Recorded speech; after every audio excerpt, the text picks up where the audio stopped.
Hello, and welcome to another edition of How to Be Happy podcast with Brad Chandler and my guest, Dave Lundgren. How are you, Dave? Doing well. How you doing, Brad?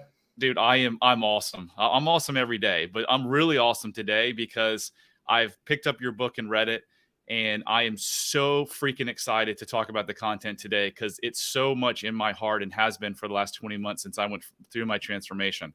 So I'm going to hit you with a hard question or a banger right off the bat. Sure. With all the advances in medicine and technology, why is Western medicine failing so many people from both a physical pain mentality and a mental standpoint? Why, when we have all these answers, why are so many people sick and unhappy? It's a great question. And I believe in my going through what I've been through, the answer to that is because the great majority of time, medicine, self-help, psychology, personal development, they're great. But if you look at it, the great majority of times they're really just dealing with outward symptoms, which is fine because you can mask those symptoms, you can deal with those symptoms. But at the end of the day, they really haven't gone all the way upstream to the source of the disconnection and the pain. And so we're masking symptoms, right? You have a headache, take an Advil, great. But why is that headache really happening? Divorce, addiction, depression, you name it. Those are symptoms, I would say outward symptoms of a core issue that you and I have discussed and believe there's a source of that pain. And is it any different from physical pain? So you go to the doctor and your back is out of alignment and they want to do surgery, right? Mm-hmm. So they do surgery and they fuse your two vertebrae together. And then you wait 6 months and you're back on the operating table because guess what? They didn't go to the source of the pain. What's creating the pain in the first place? So I agree. And I think this is a huge, huge key to treating someone who has depression, anxiety, like you said, eating disorders, overweight, addictions, just on and on and on. So your book touches on this a lot. And one of the main things you talk about, let's just jump right into it, is love and oneness. What is love and oneness and how does it provide you happiness? Great question. And to touch on what you were talking about from a physical standpoint, I'm not a doctor, right? My training's in marriage and family therapy. I was a chaplain in the Army. But from a physical standpoint, I want to be clear that I wholeheartedly believe in the medical community when it comes to trauma. Like if I'm having a heart attack or if I'm in a car accident, man, take me to the ER. And when it comes to acute immediate trauma, they're working miracles. And I love the medical community. But when you're talking about long-term health, be it your physical health or your spiritual, or your emotional health, long-term, if you do the research, and my belief is health and wellness in every aspect of your life is not coming from those acute things, just mask the symptoms. So just to be clear, I'm not anti-medical community, but when it comes to long-term health, the science is indicating there's other ways to create long-term health that aren't just throw pharmaceuticals at it and, that kind of thing. So, but back to your question, what was your question? Now that I went off on that tangent. So your book, The Answer, which we'll get to near the end on how the folks can get it. Your book talks a lot about love and oneness and how does it provide us happiness? It's a great question. So I'll start with a quick backstory. And you and I have had a very similar journey. We met several years ago through business and became colleagues, but went through a similar kind of dark night of our soul. And for me, that was about 4 years ago. I found myself sitting in Hawaii with the love of my life, my wife at the time, literally ghosted. Like I looked down at my phone, I saw an Uber receipt. And although we were on vacation in Hawaii, she literally left the island, not just left the island, left the marriage. And so I sat there and my background is in marriage and family therapy. I was a chaplain in the Army. I worked for Tony Robbins, Dean Graziosi, a lot of these guys in the personal development. And I've been in the coaching space and entrepreneurial space. So I sat there and said, how in the hell does a guy with this kind of background find himself sitting here getting ghosted in Hawaii? And that question led me, number one, to raise my hand and ask for help. Number two, to surrender and start to seek answers. And I never wanted to write a book. I never had the audaciousness to think I had answers for anyone else, but I was looking for answers for myself. And what I found is what you and I touched on, that most self-help, psychology, and religion are great. They're amazing. But most of the time they're dealing with symptoms and they haven't gone all the way upstream. And so I just dug in deep, read hundreds of books and found that really spirituality and science are converging in what I would call the truth. And when I say truth, there are very few fundamental laws. And one of the laws that I found whether you come from either side of the political aisle, doesn't matter your background, there is this idea of pure and perfect love. So I could be an atheist, right? And I could be very left-wing politically. And every atheist I know, I have siblings who are atheists, but they understand this concept and this emotion of perfect love, agape, highest level of love. Well, Right. every religious person, despite what religion they may come from, and again, I was a chaplain in the Army, I've been in dozens of different denominations, but every religious person I know would at least give God, or this eternal essence or universe, whatever they call it, one of the attributes of God, perfect love. So I'm like, okay, perfect love from both sides of the aisle, science and spirituality are converging and saying, okay, perfect love is one of those foundational laws that exists everywhere. And then the only other law that I really found is this concept of oneness. Again, from a purely scientific standpoint, a scientist would say everything is energy, right? You start to break down, and quantum physics is very clear right now that everything breaks down into fluctuations of energy. So everything is energy from one side of it. And if you're looking at the other side of it, you're, again, deeply spiritual person, Buddha, Jesus, and spiritual masters thousands of years before those guys showed up, were teaching this concept of oneness as well. So I'm like, okay, love and oneness. And I'm such a simple-minded guy. I'm like, let's just combine those terms and talk about love and oneness. And when you get centered in those laws, and I would say the only other law is really choice, right? Everybody has choice. But once you understand that and go all the way upstream and heal that disconnection from that source of perfect love and oneness where we all came from, then all these other techniques are amazing. Like all the psychology, all the personal development, they're amazing. They're great. But if you don't have that deep disconnection solved, then you're just masking symptoms. They're just putting out fires, right? Versus going all the way upstream. You solve that issue, which you and I have done in different methods, and there's other ways of going about it. But once you solve that, then all the techniques work. Dude, all the behavioral stuff, all the other stuff that you've learned from every legitimate psychologist or self-help or Tony Robbins, all those people are amazing. But if you don't solve that core issue, you're just masking the symptoms and it's going to come back around. Amen. Amen. Just like the bad back, right? Bob Marley, one love. Anyway, so you said so much stuff in there. I mean, I could talk about just that couple paragraphs for 24 hours, but it's incredible how similar our stories are, because my second wife, 30 days into COVID, woke up and said, I'm done. And 7 days later, pulled up a moving truck and boom, she was gone. Yeah. And I didn't go searching for answers because I was like, she's the problem.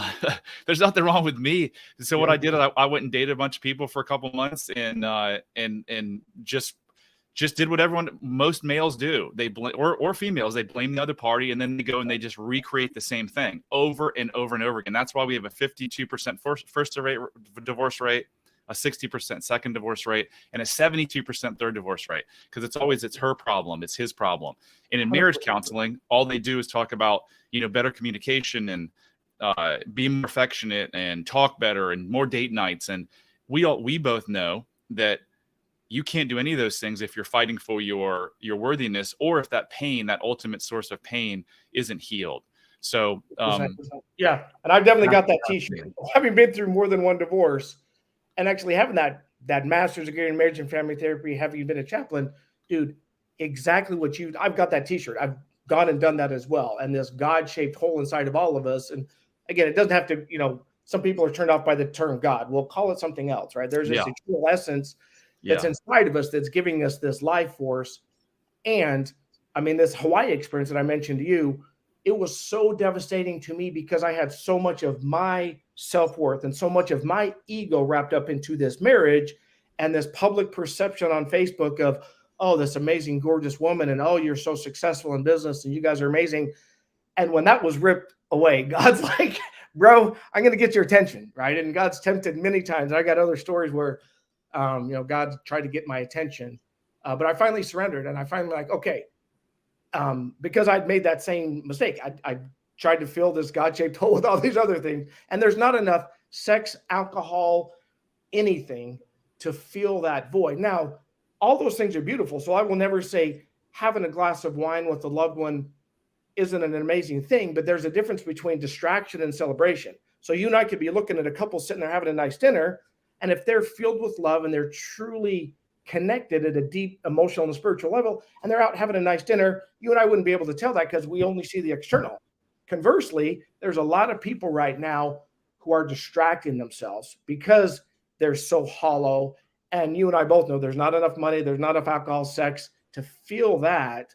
And so I don't want to disparage anybody for having a great sex life or, go and have a glass of wine and vacation, because those things are amazing if it's a celebration versus a distraction. And for me, Hawaii was one more distraction. Hey, let's just keep trying to do more things to distract us from going in deep to the real issue. Or it's an escape, right? We're either escaping or distraction. So when I look back at my business before I made this transformation, there was so much chaos in my business. I made 5 business mistakes that cost me $9 million. Why? Because I had to always be doing the next thing to make the millions of dollars so I could prove my worth. Now, since I've made the transformation, I don't need to go open 10 markets in a month or whatever silly thing it is. And now I'm focused on an impact. And now my business is really changing. So let's come back to that, the business is changing, because I know you have some thoughts on entrepreneurs, and I wanted to share something about does happiness come after success or before success? So don't let me forget that. But a really, really important way or way to happiness is how you react to life's events, right? So your wife literally got on a freaking plane and left you sitting on the beach in Hawaii. My wife at the time literally packed up her stuff too and left me. And at the time, you and I thought those were terrible events. Like, oh my God, how did this happen? For 45 days, I was in disarray. Now looking back, that wasn't a bad thing at all. And I think you would say the same thing. So this is how I live my life now. Nothing bad really happens because it's all a lesson. It's all part of my story. It's all part of my journey. Whether I'm learning something in this life or a future life, I'm learning something. So when stuff that happens to you, you can either fight it and you can be pissed off and you can be mad, but it's still going to happen, and it's still already happened. So why not embrace it and just say, hey, is this really bad? How do I know? Because something good may come of it. For instance, if I'm single, I get in a car accident, I go to the emergency room, I go to the whatever. What if the nurse is my next wife? Like, that is how I look at things nowadays. And it is just it's a much better way to look at life and live life. 100%. And Tony Robbins talks about what you believe, is your worst day can end up being your best day. And that I knew intellectually, but experientially, I know it now. And I've got a son that was diagnosed with autism. I look back at that night, horrible night. I bawled my eyes out that night, but now I look at him as a soon to be 18-year-old young man, a beautiful gift he's been. Other divorces, other things that have happened in my life. And like you said, this Hawaii experience, for damn sure, dude, it was not a fun experience. But I look back now, and the final gift that this woman gave me was a wake-up call. Like, dude, wake the fuck up and quit being an asshole. And, that was a wake-up call. And so I'm grateful for it now. But at the time, no, I wasn't. Go ahead. But let's address, because this is where a lot of people beat themselves up. You had good reason to be an asshole. And when I say that, I mean it that people are only assholes who are hurt. Hurt people, damage people, people. For sure. So when you're listening to this show and you're like, I treat my wife terribly, I treat my son terribly, I do this, and this, I can promise you that if I could spend 10 or 15 minutes with you, I would trace that back to something that happened. So part of healing, part of finding happiness is having compassion for yourself. So that you can have compassion for others. I can remember going through my transformation. A lady said to me, hey, you were a shitty father.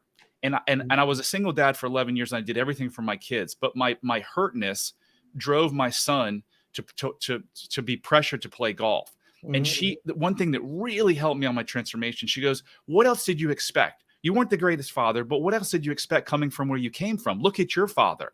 And when I heard that, I was just like, oh my gosh. So give yourself compassion, because it's going to be the only way that you can heal. If you want to keep beating yourself up about the bad father you've been, the bad mother you've been, how you've done this wrong, how you've been a bad spouse, you're never going to get there. You have to say, listen, there was a reason. And your conscious brain most likely doesn't even know the reason. That's why you need to work with someone who can actually get into your subconscious and figure out what are the behaviors or what are the thoughts that are driving your behaviors, because 90% of your behaviors are driven from your subconscious mind and you don't even know it's happening. For sure. And I love what you're saying. And in my book, I talk about forgiveness isn't necessary. And people are like, oh, dude, how does this chaplain say forgiveness isn't necessary? But what you're speaking about is a layer above forgiveness, which is understanding. So if somebody hurts you, right? If you have the understanding, okay, something's going on inside of their world, I don't know what it is, but it's only because there's hurt and pain going on inside of them. Well, now I'm coming from a level of understanding and have compassion and empathy for this person that's being an asshole towards me because I know something's going on inside of them. That's that's where the masters get the Buddhas and the Christ of this, Jesus, because they had a level of understanding versus most of us at this level of like, oh, I got to forgive. And there's this energy towards, I got to forgive. I've got to forgive. Well, the reality is just take a deep breath and go a layer above that and have this understanding. And you're 100% right about this deep disconnection we have in this subconscious. And my bias, because I had a master's degree in marriage and family therapy, which is a offshoot of behavioral therapy, which is basically a reaction to Freudian, right? And so I grew up in an environment where it was all about the outward external behaviors. And I became very good at looking at families and systems. I'm certainly good, like in my business consulting, I'm very good because I can watch the dance. Oh, the CEO does this, and I see patterns, which is great. Again, that's kind of that symptom level. But I was very biased towards, I don't need to go talk about injury, and I don't need to talk about my mom, and I don't need to talk about if it happened when I was young. But what you said is absolutely true. And from an emotional and spiritual and scientific standpoint, they've shown that our brains aren't fully developed. Like we're basically in this theta state, right? So up till the age of 7, everything that we're absorbing is really going straight into our subconscious mind. And so these injuries that happen early on, be it from a parent, a pastor, politician, sibling, whatever it is, we come from this perfect source of love, and we're these open conduits, and we're just receiving everything and straight into our subconscious. And when shit happens early on, that sinks into our subconscious. And then, like you said, 95% of the time, that's what's driving the bus. And if you don't think your subconscious mind is driving the bus, I would invite you to consider right now, think about your heartbeat. Think about your breath. If you're sitting down, think about the seat against your butt. If you're standing up, think about your feet. Whatever you're doing, there's all these subconscious things that are happening you're not thinking about because you're not focused on it. And those subconscious things are truly driving the bus the great majority of time, and only focused on 5%. And so you and I both, and this is very typical of a lot of entrepreneurs, especially male entrepreneurs, as we're holding on to life and controlling that 5% and pushing hard, you will get a certain amount of success. Through grinding, control, blood, sweat, and tears, you can create success. No question about it. But at the end of the day, there's so much, there's flow, and there's this happiness you're talking about, or I would say joy, that can come from letting go and not trying to control everything and tapping into the subconscious and rewiring yourself emotionally and spiritually to then solve some of these injuries that happen to all of us when we're early on.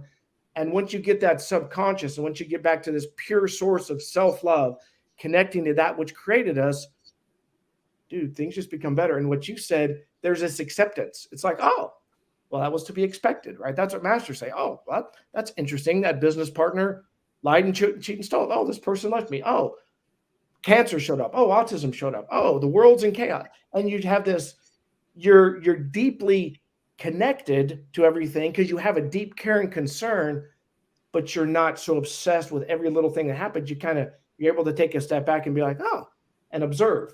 And you're disconnected spiritually and emotionally from the chaos that the world would have you be a part of, right? So that's great stuff. So you mentioned success. You can be successful as an entrepreneur. Success to me was always used to be tied to money, and that's how our society deems success. And now my definition of success has completely changed. It has nothing to do with money because money can't bring you success. So Sean Anker has this amazing book on happiness, and he talks about, he's done all the research, and a lot of people think, I can be happy once I become successful, financially successful. And he took, I think it was 8th graders or college freshmen, and he measured their happiness. And then he looked 18 years out, what was their earning potential? And there was a direct correlation between those who were happy as a college freshman and 18 years later. So it's not, in order to be successful financially, being happy is way, way, way more productive than not being happy. And I have seen in my transformation that my business, I've attracted a different type of people, a different type of person. Someone actually heard me on a podcast and was like, I want to come work for you. My team is different. I don't go into the office every day pushing people to make more money. I push people to make an impact. Like, how can I make an impact on my customers? How can I make an impact on my my employees? And for instance, one of my first clients was an employee who was sleeping 2 to 3 hours a night, had terrible migraines, and had terrible anxiety, and her relationship with her son and her husband were strained. Guess what? She had no idea. She just knew that she was in this terrible place, and she was like, this is how life is. After 3 sessions with her, she has been a completely different person. So think about that. If you own a business, how many of your employees are going through this misery and don't even know there's an option out there? And there is an option. So no matter what you're going through, you don't have to suffer. You do not have to suffer. And I love what you're saying, because so much of the world, and especially as entrepreneurs and just in general, we're looking for that external answer, right? And the truth is, all change starts from the inside out. And so this, I want to make more money, I want to be in a relationship, I want to have the perfect body, those are all external things. But here's the cool thing that you and I have learned, and really Dr. Joe Dispenza was very helpful in some of his events and his books. Like, pick anything you want, right? For most people, it's like health, wellness, relationships, money, whatever it is. But I could have zero money in the bank right now. I could be single and not be in a relationship, and I could have cancer, right? But at this very moment, you and I both can close our eyes, take a deep breath, and whether you believe in meditation, prayer, whatever it is, we can connect to this source of abundance and pure love that's inside of us at any moment. And so you and I both learned, like, The Secret is amazing, and people, love The Secret, but here's the thought that we have goes out and creates a certain amount of energy, but it's that emotion that draws it to us. And so even though if you, and I would say it this way, if you can't sit on a beach and have zero money in the bank and not be in a relationship, and if you can't feel abundance, and if you can't feel that perfect source of love, I would submit to you, you're always going to be seeking for an external thing, versus if I can sit my ass down in any moment, despite what's going on externally, and I can go internally and tap into this source of perfect love and abundance and feel that emotion, you are going to draw it to you, right? And from a scientific standpoint, look up Bruce Lipton, look up Dr. Joe Dispenza. Scientifically, it's been proven that we can draw those things to us. And so it's an internal thing. And then the external shows up. It's just synchronicities show up. And you and I have talked about this as well. It's amazing the things that show up in your life when you're coming from that inward source of abundance. You feel connected, the people, the situations, because you're just in alignment, versus always looking for, I want an external answer, I want a symptom resolution from the external. No, right now, anybody can sit down and tap into those highest level of emotions, no matter what is going on. I'm fighting a cold right now. The gal I'm dating, her and her kids are throwing up and they got the flu and all that. And I happened to hug her and I was like, I felt a little bit of the symptoms. I'm like, nope, not in my matrix. The 95% of the cells in my body are going to tell the other 5% are starting to feel this shit. And I, sit in the sun and I meditate. And I'm not saying, that's a complete answer, because I'm still fighting some of those symptoms. But at the end of the day, tapping into that source of health and wholeness and oneness that we all have access to, that internal solution will naturally bring the external things without grinding and fighting. It's just flow. It happens. Yeah, I mean, that's incredible. When you actually give up control and you seek self-love, like, all of the external things you want will actually come to you.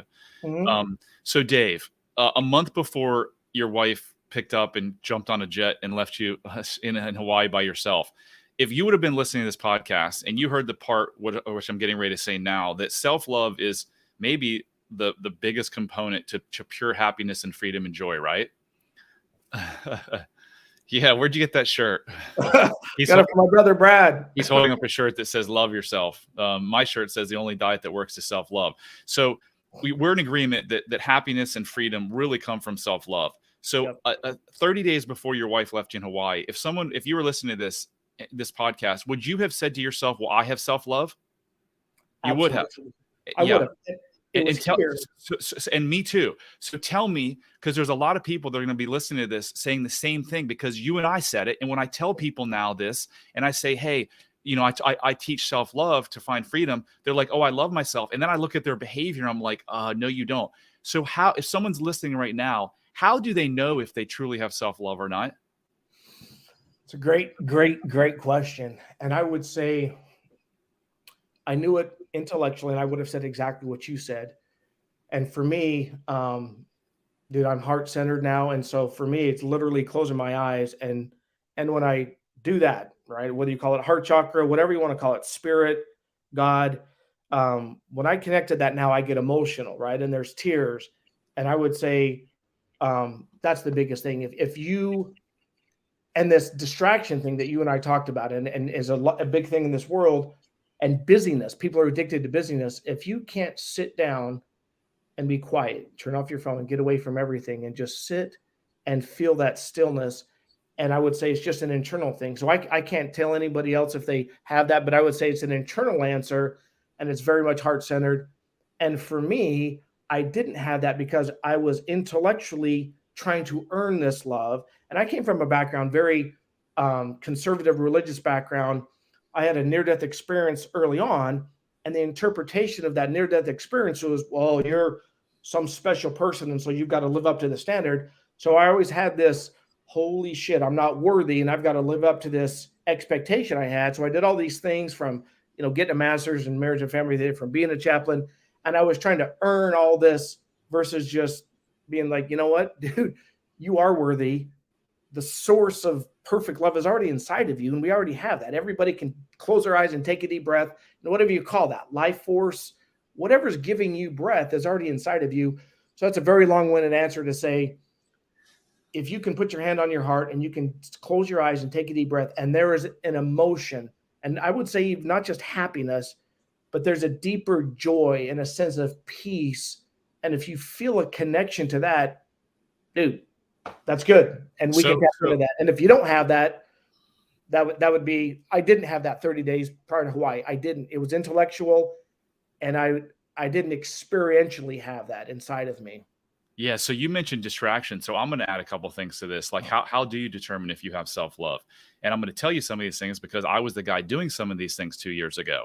Yeah. So if you drink too much, if you eat too much, if you gamble too much, if you work too much, if you find yourself judging people constantly, if you find yourself judging yourself constantly, if you have negative self-talk, if you're in a constant state of nervous energy or anxiety or you're depressed, any of those things, self-destructive behavior shows that you don't love yourself. Yep. So all you have to do is look at relationships. Another huge one. Are you in a bad relationship? Have you been in bad relationship? Do they always start out good and then just fold? Yep.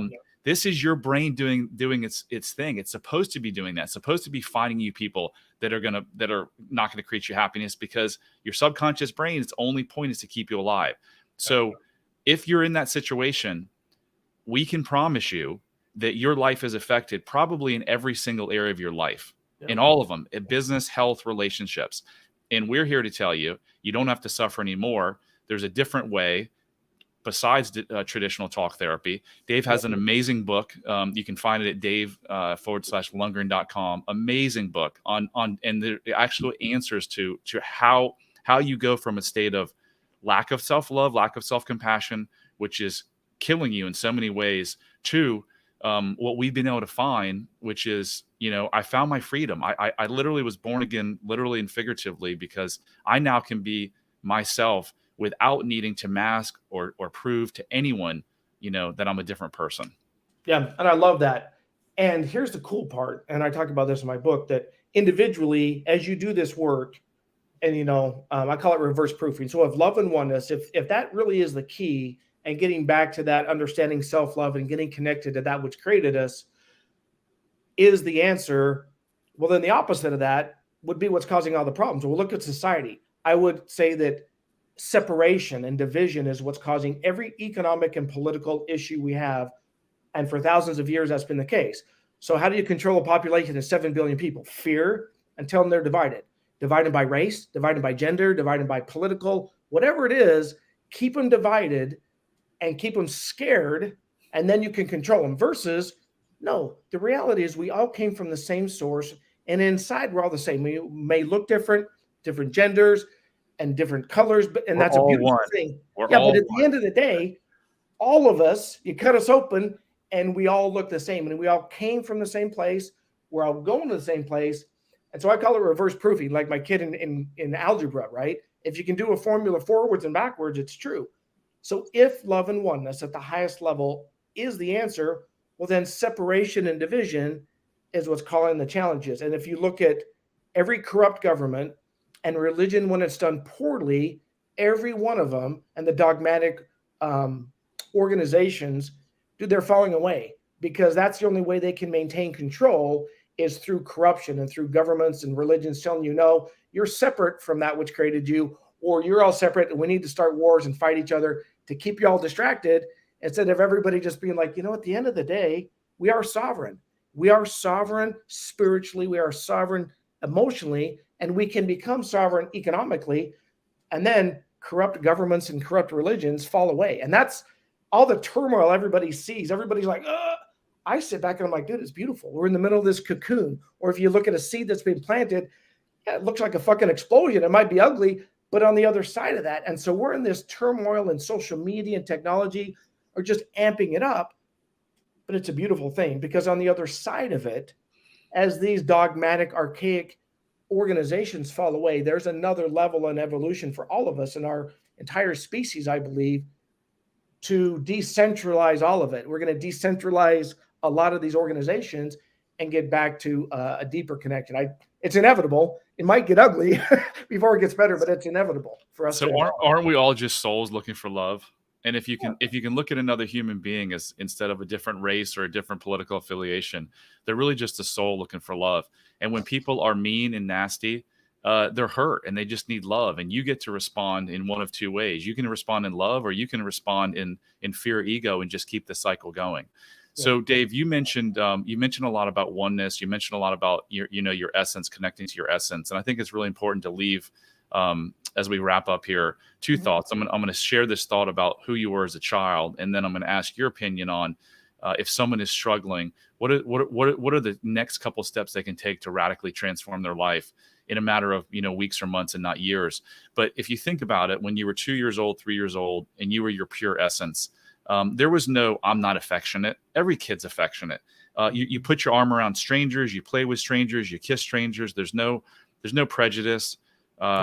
There's no judging other people. You can sing and dance anywhere you want. Like, that is who you are at your core. Yeah. Through the childhood trauma, you have had these filters and these barriers placed on your heart that have caused you to have all these distractions and fight with your wife and just drink too much, smoke too much, whatever it is.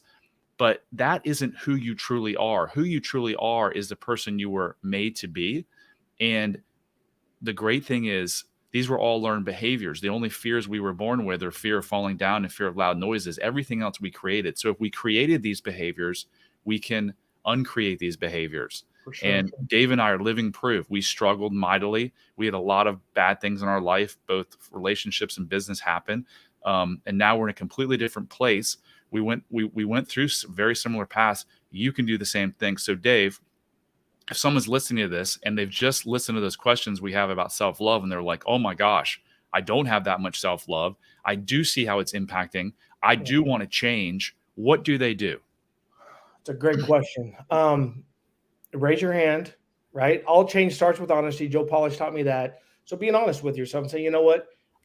And when I'm sitting by myself and I'm quiet, and I will tell you, having been around high-level billionaires, having been around people, the great majority of folks literally are not at peace. So you may see this person on social media, this person, he's a billionaire. Oh my goodness.